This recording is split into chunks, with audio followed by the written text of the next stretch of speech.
Ya Allah, panjangkan umur semua orang yang menonton video ini. Angkatlah penyakit bagi yang subscribe, dan luaskan rezeki setiap yang like serta share video ini.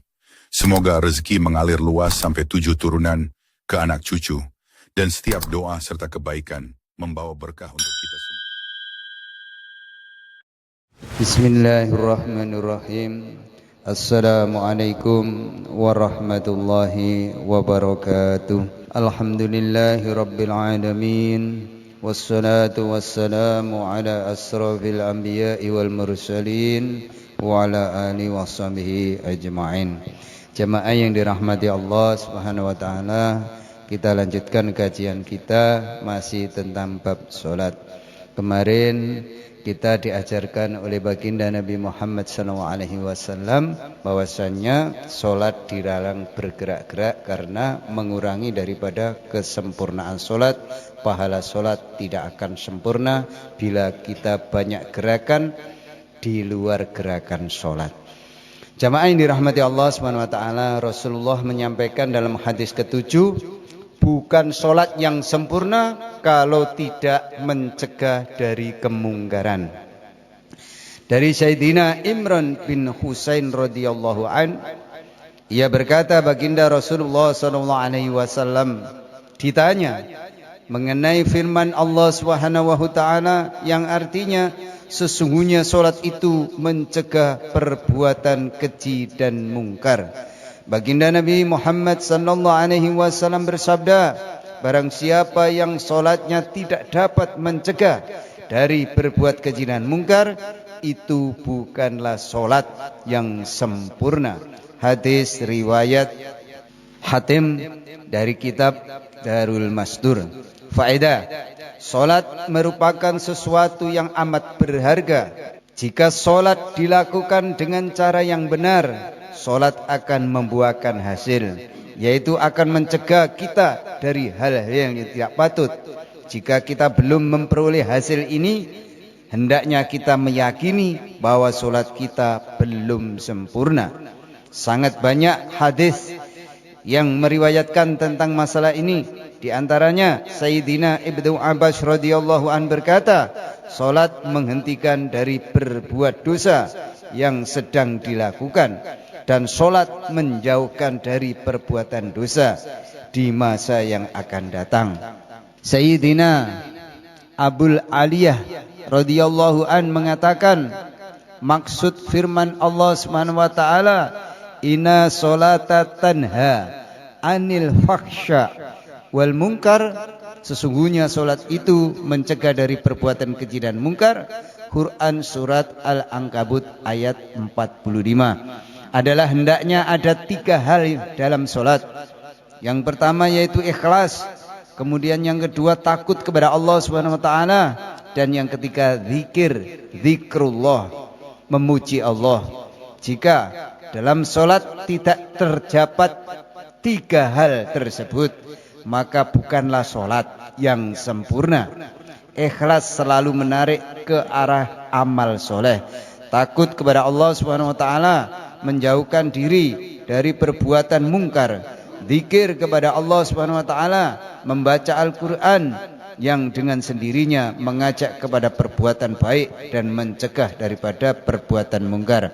Dari Sayyidina Ibnu Abbas radhiyallahu an, baginda Rasulullah SAW bersabda, solat yang tidak dapat mencegah perbuatan mungkar dan amalan-amalan yang tidak sesuai, solat itu tidak mendekatkan kita kepada Allah Subhanahu wa taala, bukan menjauhkan kita darinya, bahkan menjauhkan kita dari Allah Subhanahu wa taala.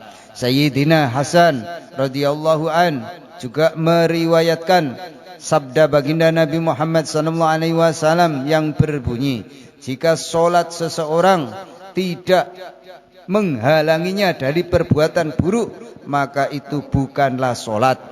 Bahkan solat seperti itu akan menjauhkan dari Allah Subhanahu wa taala.